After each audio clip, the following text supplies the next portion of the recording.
Hello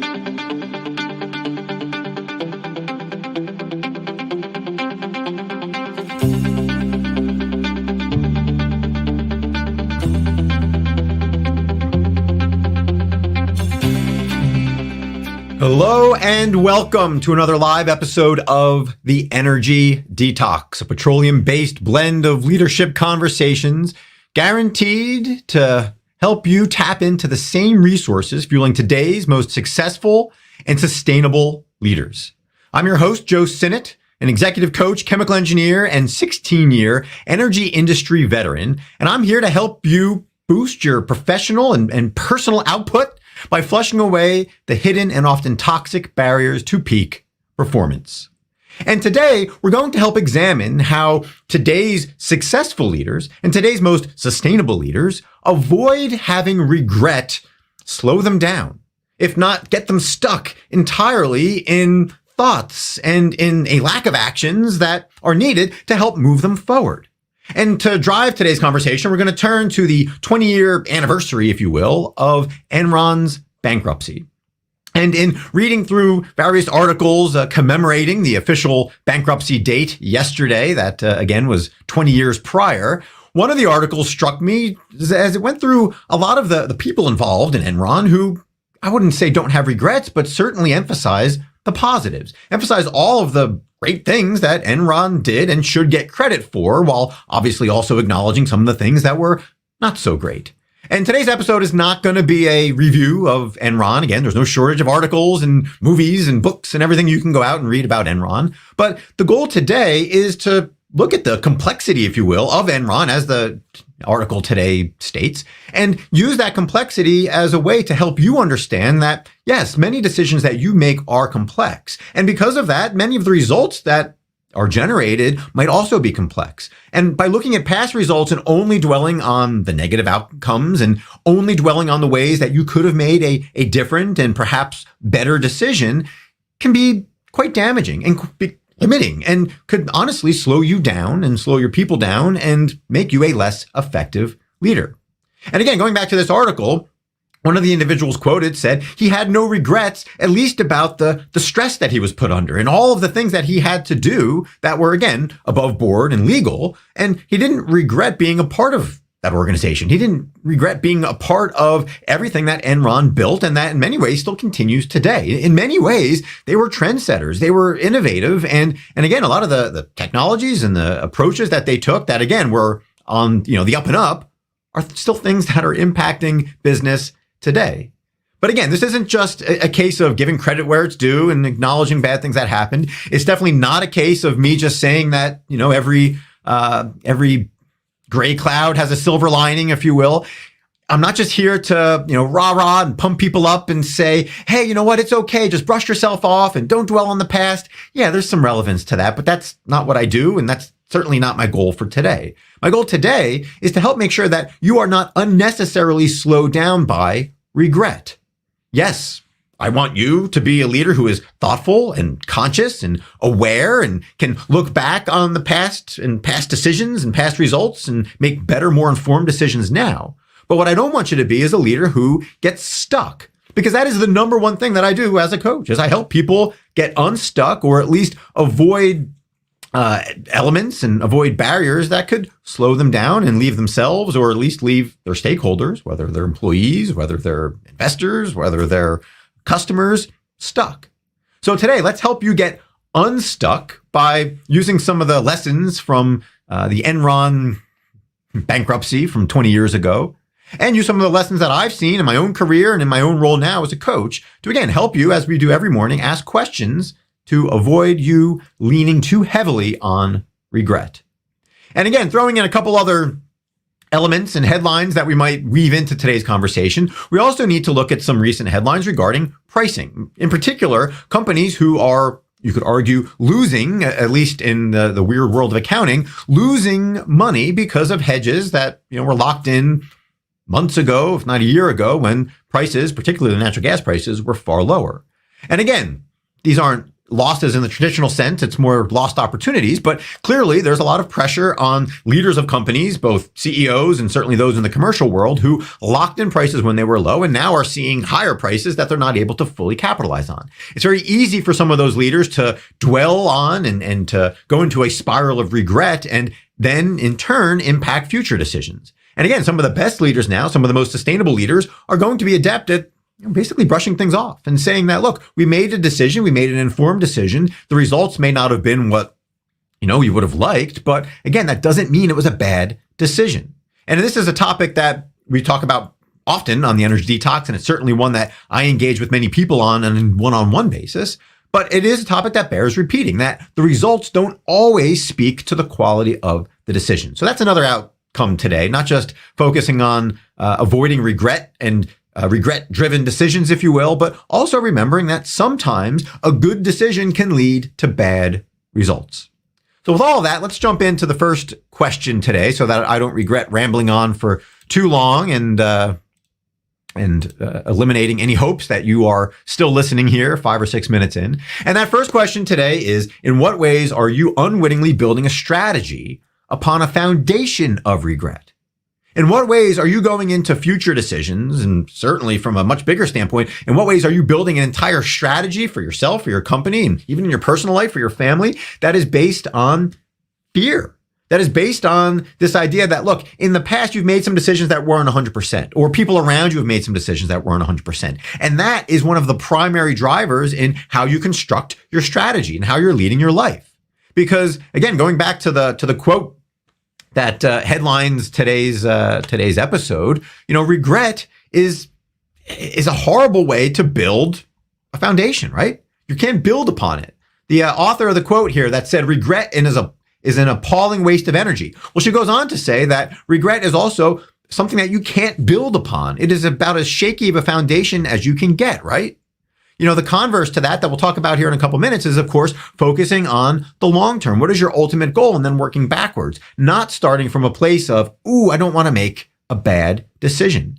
And if that's where your head is at when you begin a process, when you begin some sort of strategic exercise, when you begin putting together a business plan or a marketing plan or whatever the case might be, well, every step from that point forward is going to be mired in this rut of regret that is going to tinge basically every decision that is made from that point forward.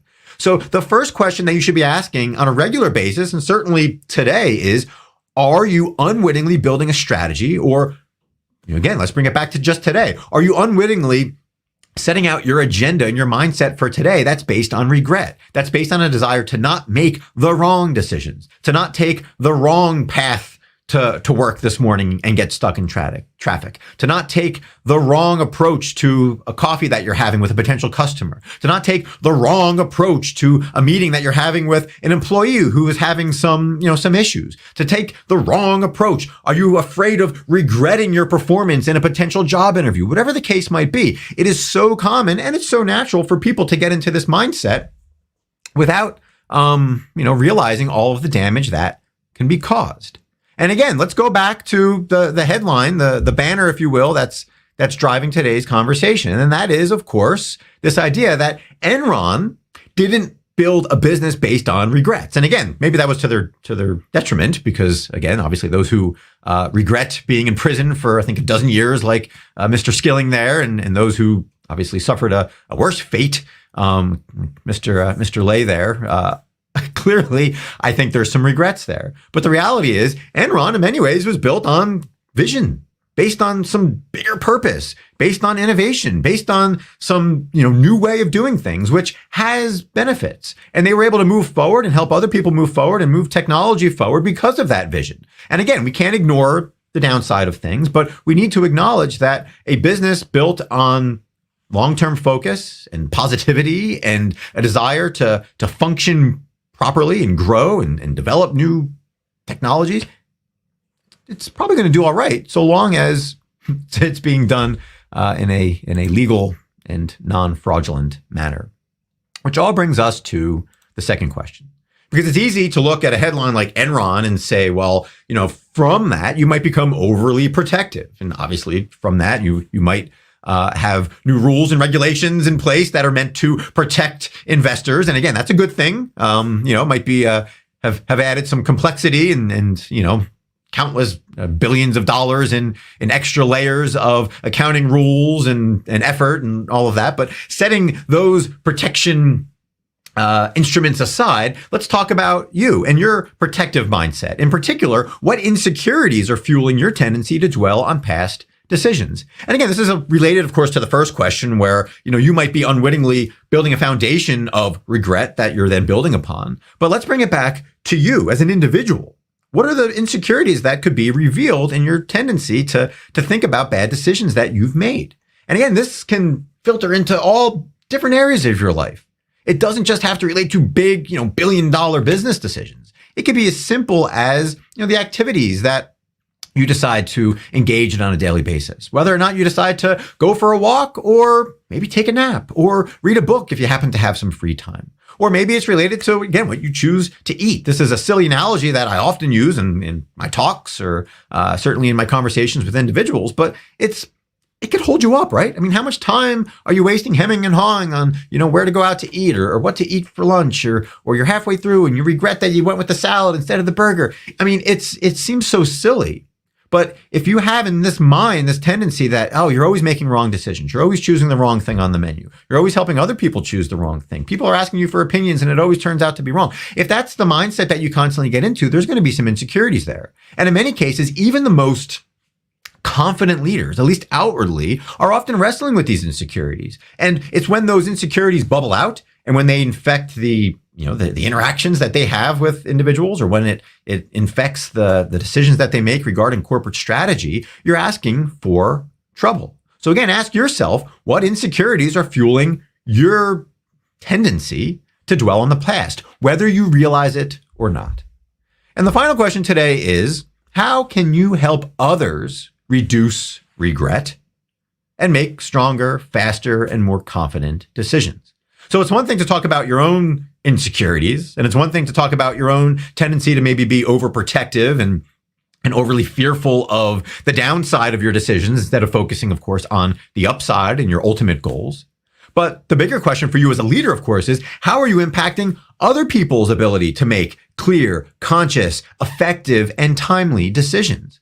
Because if you're instilling in them this sense of fear, and again, fear and regret go hand in hand, but if you're instilling a sense of fear that is more aligned with regret and more aligned with this fact that they should be, somewhat embarrassed by the decisions they make if they don't play out, well, that's far more dangerous in some cases than by just ruling with an iron fist and being fearful. Because what you're doing is you're instilling in your stakeholders, particularly your employees, this idea that they are solely going to be measured on the results of their decision. And again, this is not to say that people shouldn't be measured on results, of course. I mean, it's laughable in this day and age of data and laughable in this age of, having everything at our disposal to weigh the pros and cons of each individual performer and performance appraisals and all of these things that have become overly technical, to not lean on results. It's quite frankly the best and most objective measure we have, right? Instead of subjective performance appraisals that are just based on words and based on opinions. No, we need to lean on results. But the reality is, if you're making people believe that a single decision and the results of that single decision are going to be the sole measure of their performance and their ability to contribute as an employee, well, you're doing them a disservice.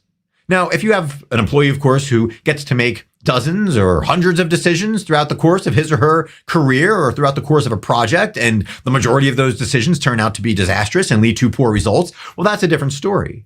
But if you're focused on that person making the right decision, well, what do you expect other than that person to find themselves stuck and afraid, and in turn making less informed decisions, less confident decisions that are driven by, in some cases, your own insecurity that has filtered into them and filtered into your directives. And the fear or certainly the directive to avoid potentially regretful decisions and regretful outcomes. What the heck is that going to do to your company? What you want in many ways is what Enron had, not the fraudulent piece, not the desire for their leaders to gamble, if you will, and kind of push the limits and try to maybe monetize things a little bit sooner and in a way that wasn't quite, again, on the up and up. But let's channel and let's give credit where it's due for the leaders of Enron who pushed their employees to make decisions, to move forward, to give them, quite frankly, lots of autonomy, as this article points out, to do great things and to be innovative and to, again, produce things that are still in existence today. And so, again, coming back to you and coming back to your ability to move forward, to avoid getting stuck, and to help others continue to move forward without the tendency to get stuck. I encourage you today to catch yourself when you're making a decision that is based on regret. When you're slowing down unnecessarily to make a decision that's not going to be any better, any more informed because you're acting with fear. And ask yourself how much energy you can feel getting drained from you. How much time are you wasting? And in turn, how much money are you wasting because you're dwelling on situations that aren't necessarily cause for regret, but should be cause for learnings and observations. And again, if nothing else, as we just said, data. We live in a data-driven world. So take those decisions you made as a data point, lock them somewhere, either formally or just informally in your brain, and move on. And know that as you continue to make more and more decisions, and again, as a leader, I mean, you're tasked with making thousands of decisions, whether it's in your personal life or your family, or whether it's in a business sense. So keep making those decisions, keep amassing that data, but don't just stop and pause and say that you're afraid of making the next decision because you are fearful that you're going to regret making the wrong decision. Because the reality is, except for some of the decisions that were made with Enron that obviously landed people in jail and in a whole lot of water and destroyed a company and led to all of the wonderful regulations that we get to deal with today from a financial standpoint, the reality is that most of the decisions you make are going to be just fine.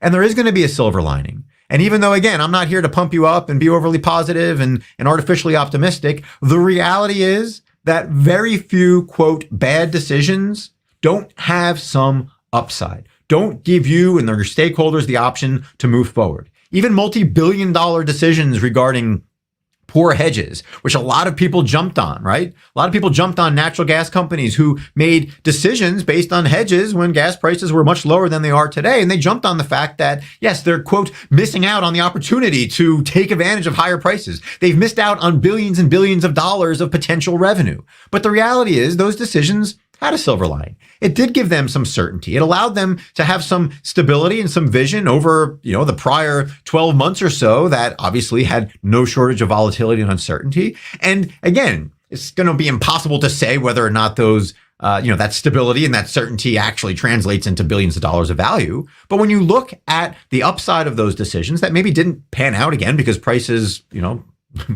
decided to skyrocket, the reality is it is complex, just as the Enron case is complex. It's not all bad. It's not all good, just as the decisions you make as a leader are often not all bad and not all good. So if you're spending time and quite frankly, wasting time and money and energy dwelling on those decisions from a place of regret and not from a place of learning and development and building and moving forward, then again, you're going to find yourself stuck and you're going to find yourself in a very unsustainable position as a leader. And so with all of that, I hope that you properly honored and celebrated yesterday's momentous occasion here in the energy industry, the 20-year anniversary of Enron's bankruptcy. And certainly I, as always, appreciate your time and your engagement and you deciding to listen and invest your time here in the Energy Detox. And with that, I hope you have an excellent rest of the day, an excellent weekend, and I look forward to sharing some additional thoughts with you on Monday. Bye-bye.